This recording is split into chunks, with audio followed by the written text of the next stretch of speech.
Que cherchent à cacher les propriétaires de l'hôtel? Nous nous faufilons derrière un locataire. Tu ferais mieux de rester dans ta chambre. Au 5e et 6e étage, changement radical de décor. Ici, le bâtiment semble comme à l'abandon.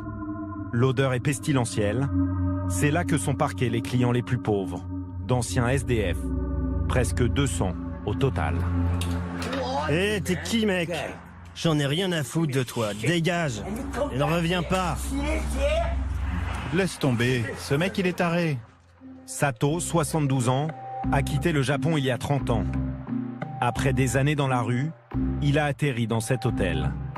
Pour lui, le plus difficile est la cohabitation avec les autres locataires. Ce mec ici, il fait ses besoins dans le couloir. Lui là, il regarde des films porno. Je dois me boucher les oreilles. Il y a des mecs pas normaux ici. Des mecs se sont battus avec des couteaux. L'un d'eux est mort. Il y a eu un meurtre? Oui. Les étages réservés à ces hommes miséreux sont une zone de non-droit. Cette ancienne usine transformée en hôtel bafoue la loi et ne respecte aucune des réglementations d'hygiène. On peut voir votre chambre? Non, non, c'est sale. Non, j'ai honte. Contrairement aux touristes qui ne restent que quelques jours, Sato vit ici depuis 5 ans. Pour 13 $ par nuit. Bon, ok, entrez.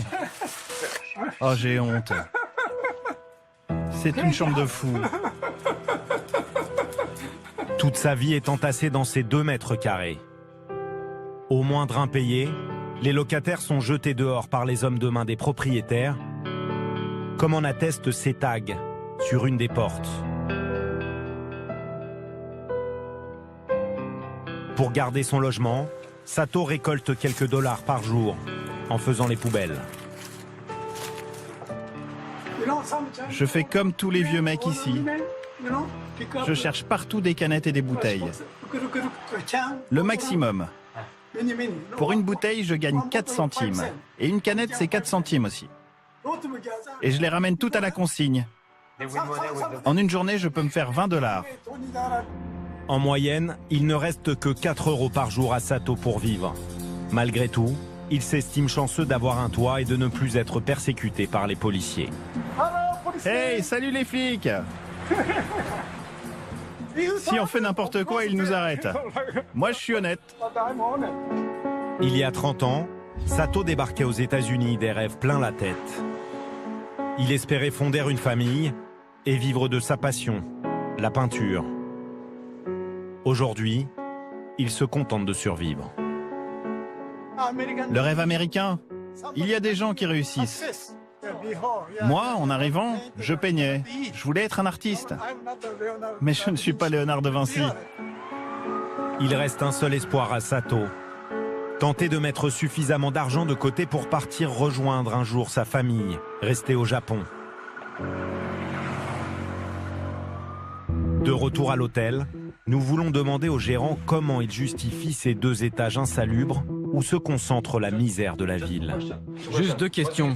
Que pensez-vous des conditions de vie de ces personnes? Veuillez partir, s'il vous plaît. Pourquoi vous ne voulez pas parler? Je n'ai pas envie, c'est tout. S'il vous plaît. Partez.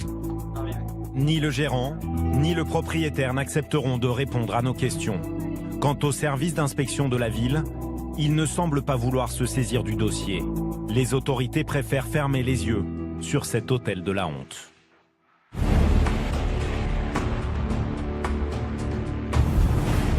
Pour d'autres SDF, la vie à New York est encore plus dure. Certains sont obligés de se cacher dans les bas-fonds de la ville. Stations de métro, caves, mais aussi souterrains. Tout est bon pour échapper à la police.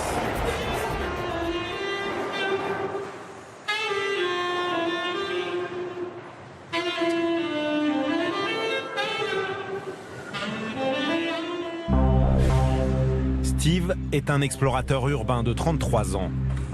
Il parcourt la planète depuis plusieurs années pour pénétrer dans les zones les plus inaccessibles des grandes villes. Je dois d'abord aller repérer, voir s'il n'y a pas des policiers qui pourraient me voir entrer. Si la police me voit, je serai arrêté et passerai de 1 à 3 nuits en prison. Avec Steve, nous allons tenter de découvrir la face cachée de New York. Celle que les autorités nous interdisent de filmer. 30 mètres sous terre. En pleine nuit, nous pénétrons dans un monde parallèle. Celui des souterrains qui parcourent les 1000 km de voies ferrées dans les entrailles de la ville.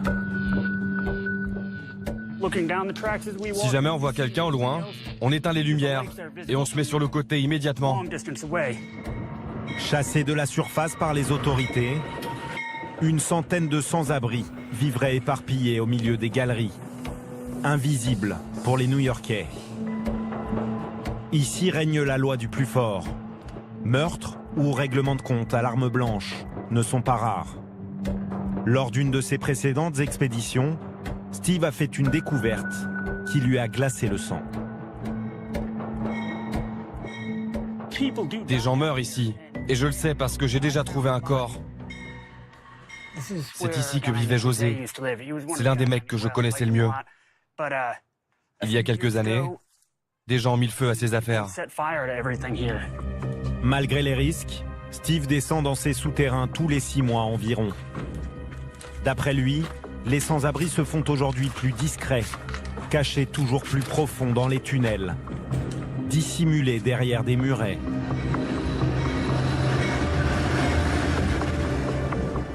Quelques centaines de mètres plus loin. Hey, y a quelqu'un? Mon nom est Steve. Je ne suis pas là pour vous embêter. Nous apercevons une silhouette, une vieille connaissance de Steve. Salut Miguel. Qui est là? C'est Steve? Je suis content de te voir. Je te vois à peine. L'homme nous accueille, un couteau à la main. C'est pourquoi ce couteau? Au cas où des gens viendraient? Ouais, tu sais, un mec qui marche, qui arrive vers moi, je sais pas qui c'est. Je me dis, c'est qui ce type? Miguel met un point d'honneur à garder une apparence décente. Mais il vit dans la crainte permanente de se faire attaquer par d'autres SDF. Il est aussi à l'affût des conducteurs de train qui pourraient l'apercevoir et le dénoncer aux policiers. Attends. Éteins la lumière de la caméra. Il y a le train. Viens avec moi. Éteins ta lumière.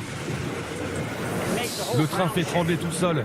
Je me souviens d'une fois, le train a coupé les pieds de quelqu'un. Ses jambes dépassaient. Et voilà, ça a coupé à ce niveau-là. Pour rejoindre le campement de Miguel, nous devons encore traverser plusieurs voies de chemin de fer. La vie dans ces souterrains est une lutte quotidienne, même la nuit. Voilà où je dors. J'ai mis ça pour me protéger des puces et des moustiques. Il y en a tellement, surtout la nuit. Ils veulent me tuer, ils veulent mon sang. Tu comprends? J'ai aussi couvert le matelas. Comme ça, il y a moins de bêtes à l'intérieur. Oui, ce sont des astuces pour rester en vie. Miguel survit ici depuis 15 ans. Dans des conditions difficilement imaginables, dans une ville comme New York. Voilà ma salle de bain. J'ai de l'eau, du savon et une serviette. Avec ça, je peux me laver. Mais en janvier ou février, l'eau est tellement froide, glacée. Encore un autre train qui arrive? Ouais, éteins tout. En seulement 4 ans, le nombre de SDF à New York a presque doublé. Pour tenter d'enrayer le phénomène, Bill de Blasio, le nouveau maire, a promis de construire des refuges supplémentaires et plus de 10 000 logements sociaux.